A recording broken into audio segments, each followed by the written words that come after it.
Hello everybody, my name is Jody. My husband David John and I live on a small farm in North Idaho. Today, because the beef was processed yesterday, I've got in the pressure canner, very first time ever using one. A lot of conflicting stuff on YouTube on pressure canning, kind of scary, so not an expert. As I said, this is the first time I've ever used one, but got so confused by what YouTube was saying and what my owner's manual was saying to do on how to do it, so called Mom up this morning and said, okay, how do you do your pressure canner? So she walked me through the process that she does.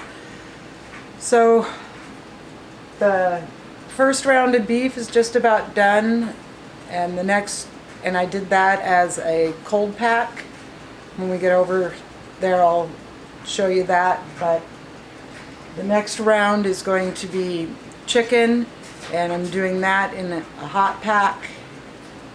Kind of two different processes, so let's go check out what the beef looks like. Okay, the timer's gone off from it being turned off and all the pressure going down. Let's open it and see what I've got.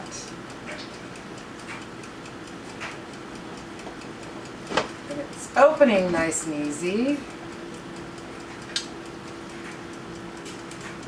And all 7 jars look good.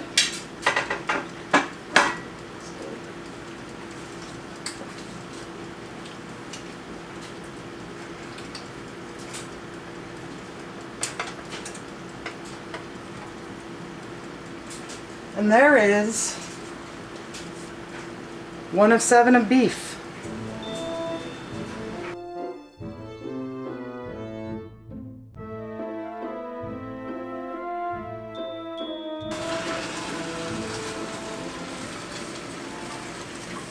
And that one either didn't seal or the jar's got a crack in it.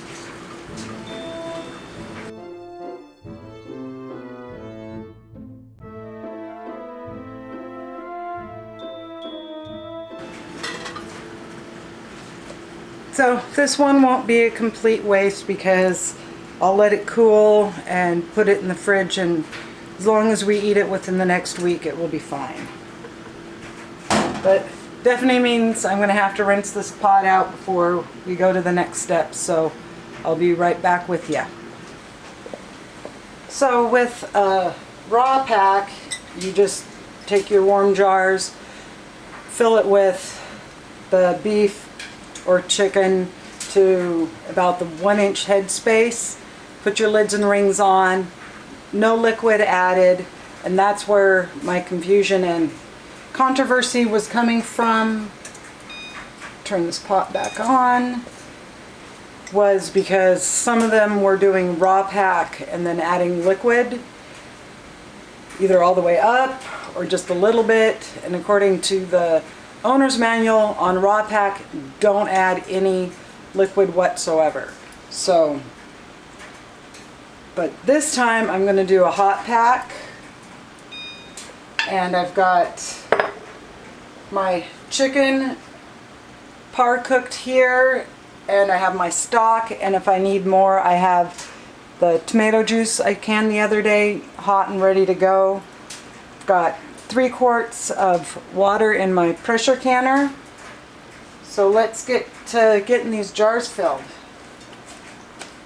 And because I do have hard water here, they recommend that you add, and you can hear my jars popping, they recommend you add 2 tablespoons of white vinegar just to help keep the jars cleaner.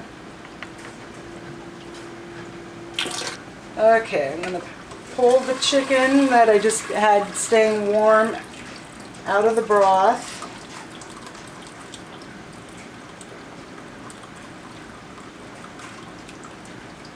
Set it here.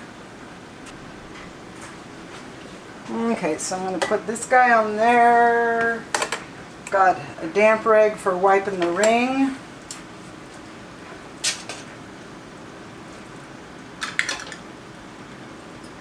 And they say to loosely pack the chicken.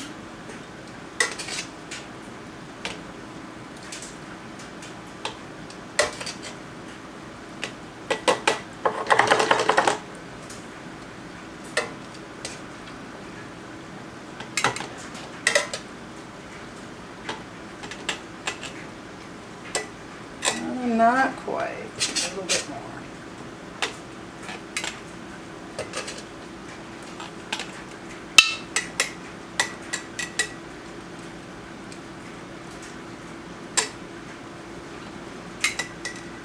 That should be good as a loose pack.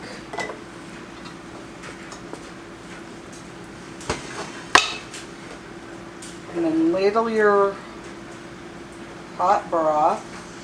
And I should probably have the funnel make a little cleaner mess.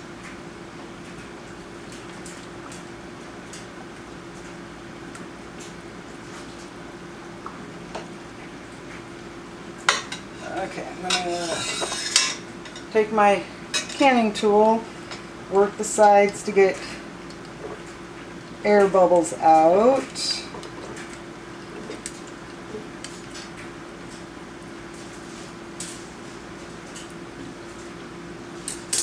Add a little more liquid.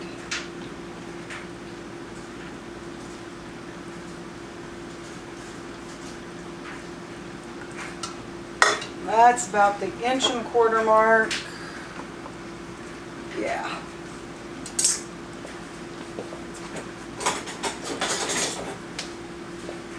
Lay in the band. Wipe that off. And with the pressure canner, you don't need to heat up your lids.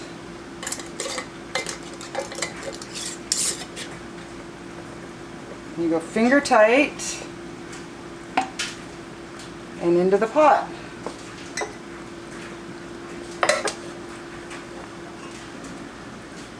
Some of this chicken is just breast meat that I 3/4 of the way cooked up. The darker meat is one of my Turk and roosters. When I processed him, had him for dinner that night, and he was just unedible tough. So did a slow cooker roast, or cooked him down in the slow cooker to make stock.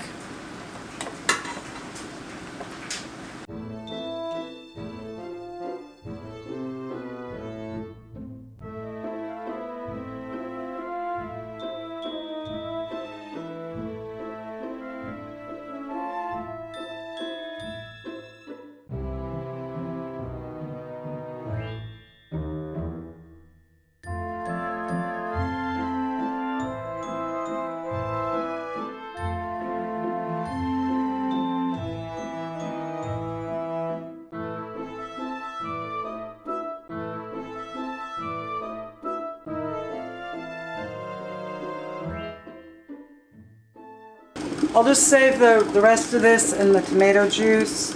I'm going to go grab the beef so I can at least get this into the pressure cooker. Turn this down just a little.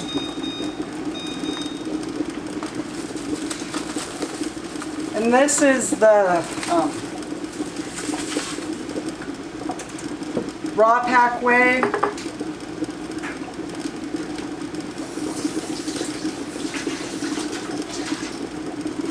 And since their processing time is the same amount, it will be 90 minutes in the pressure cooker.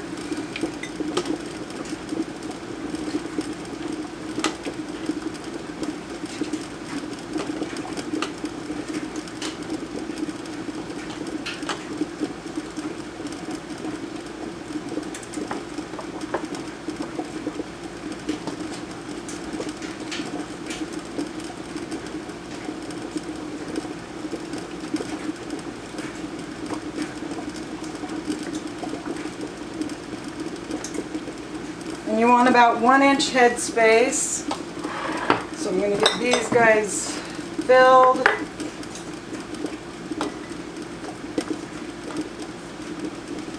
So I'm adding a teaspoon of salt, and it's not for processing or curing, it's just for flavor.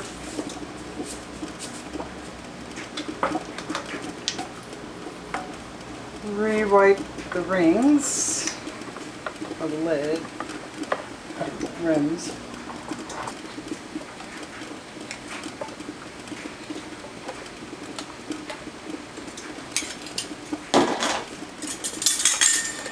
And just like on the hot pack, you just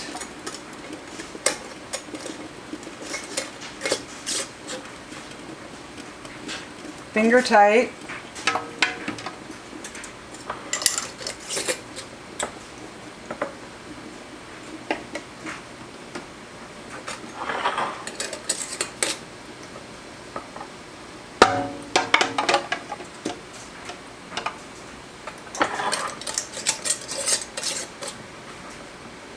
So on my pressure canner, I have a little V right here and a V right there. Make sure. And I just want to make sure that this vent here is clear and you can see light through it, which I can. The ring looks good.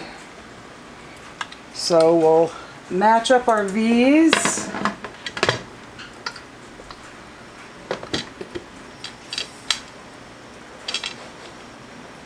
And spin it closed. As it starts coming up to pressure, this gauge comes up and this will start spewing out steam. Once that starts, I'll set a timer for 10 minutes. And then we'll put my jiggler on it, which mine doesn't jiggle. It jiggles at 15 pounds of pressure, which is way more than what I need. I try to maintain what's recommended, which was 11 pounds. Took a little fight with my stove to get it earlier, so let's see if the second time around if it works better. But just gotta let this thing get heated up.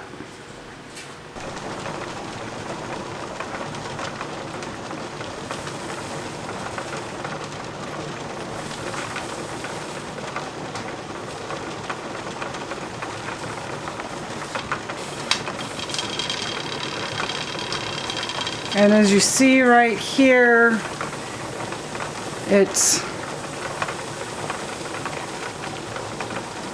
starting to bubble and steam.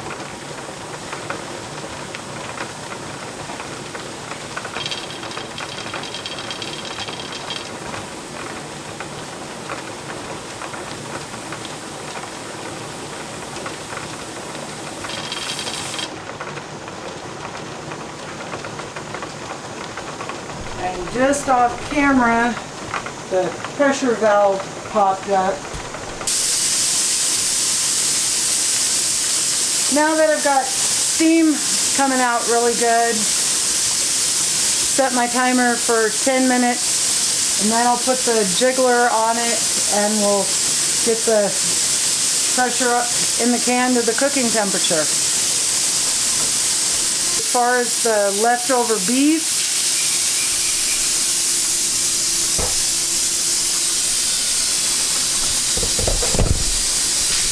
I've got it over here on the wood stove in the tomato juice. Going to just let it kind of stew right here, and when this batch is done, I will do probably 3-4 more jars with this stuff. Now that it's steamed out for 10 minutes, I'm going to put the jiggler on and let it build up pressure. And make it quieter in the house. Now comes the hard part, because we're almost at 11 pounds.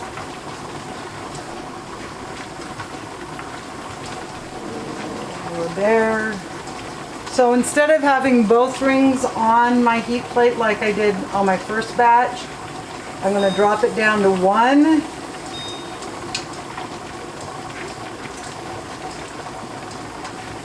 And try 5.5 and see if that gets it down to where I want it, because I don't want it to fall below the 11, but I don't want it to stay up in the high range, because if it falls below 11 pounds of pressure, my 90 minutes starts all over again. So I've got my pressure at about 11 pounds. Still keeping an eye on to make sure it's adjusted right.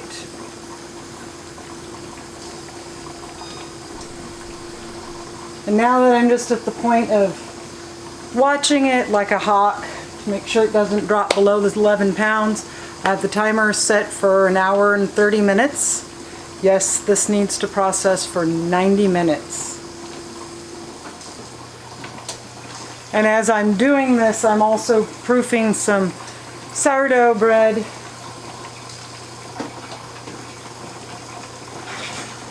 And it's almost doubled in size where I can beat it down. I'm going to give it about another half an hour and then get it folded in half and put into the loaf pans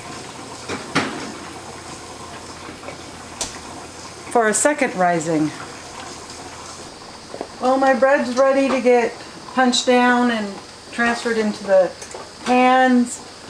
Got this pretty much set where it's not really fluctuating, just keeping an eye on it.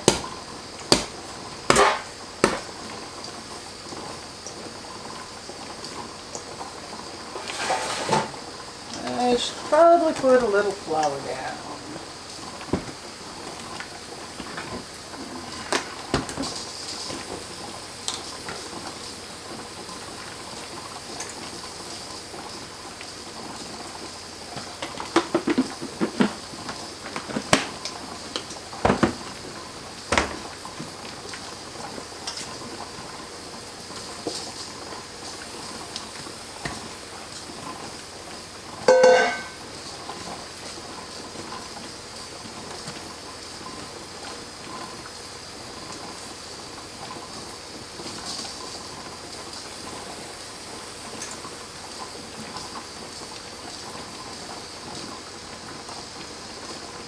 Pinch this guy in half to make 2 loaves.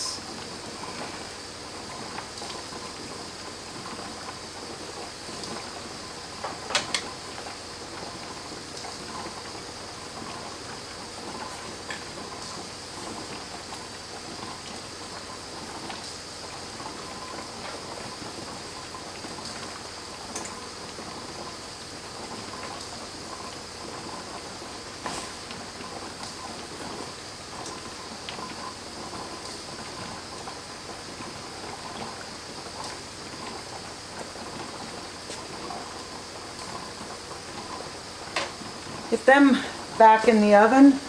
Continue watching this for a little while. So the timer's gone off. It's been 90 minutes. It's time to turn it off and move it over onto the countertop to let it come down from pressure.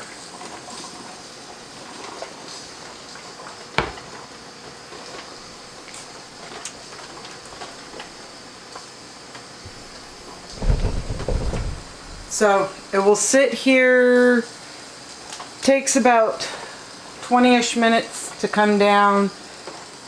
This has got to come down to 0. This little guy has got to drop down. I'll take the vent cover off and then wait 10 minutes and then we'll open it up and see where we're at.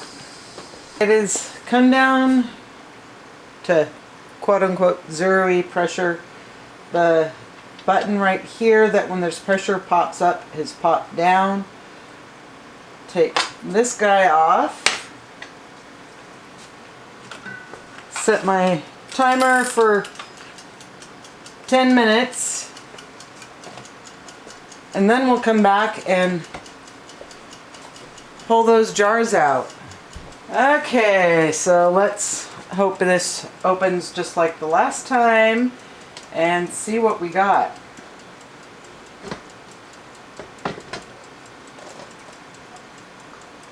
I know, I just opened that towards my face instead of away from me. Pull the center one out. Looks good. There's a chicken. Doesn't that look yummy? And the water in here looks clean as opposed to the last one when I had the issue with that one jar. But that one jar doesn't look like it's cracked anywhere, and it did seal, but I will be just putting it in the fridge just to be on the safe side. So I'm going to go through, dump this water out, put another 3 quarts of hot water in here, get the probably last 4 quarts of stew meat done, kind of steamed in the tomato juice, and it looks pretty good. And it's one of those, it doesn't matter whether you're doing 1 jar in the pressure canner or 7. It's exactly the same amount of time, same amount of water. So I've got the fresh 3 quarts of water in here. It was boiling. I have it on warm, so now I'm going to fill these jars. And I know since this is hot pack, I should be putting the hot liquid over the top before I move on, but I need to see how much I have since this is the remainder. Plus I want to make sure I stretch it out so that it does fill up 4 jars. And as you see, this one's not as full, so I'm just going to kind of steal from these ones just so it's kind of all even. And going to be making beef stew or whatever, so it's okay that there's extra broth. And just like last time, I'm going to take my hot liquid. Oh, where's my... and pour it over.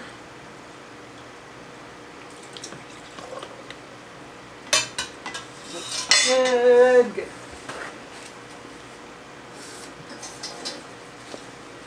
Damp paper towel. And because this tomato juice was already seasoned, I'm not going to add any more seasoning to this. We've got those ones there. As you see, the ones that I just brought out, they're still boiling. One of the channels I watched, she added like a half an inch or an inch of water in the bottom before when she did her raw pack on the meat. And I think if I did that, it would have been all the way up to where it needed to be on the raw pack. So we'll probably add that side note into my book so I remember for next time. I don't understand why the one jar was so far lower than the other than maybe I didn't have as much meat packed into it. But gotta get this guy started, and that's where I'm going to end today's video. I hope you found it entertaining. I hope you had fun watching me getting this meat preserved. Have a good day and a good week. And as always, I'll see you on the next video. Bye for now. Almost left you guys with the cliffhanger of my bread. I think I need bigger pans for this recipe that I was following.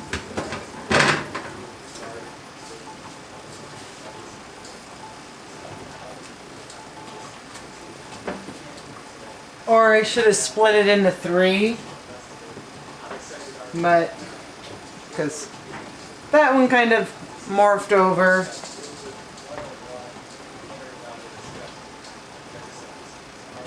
That's just a really big loaf of bread.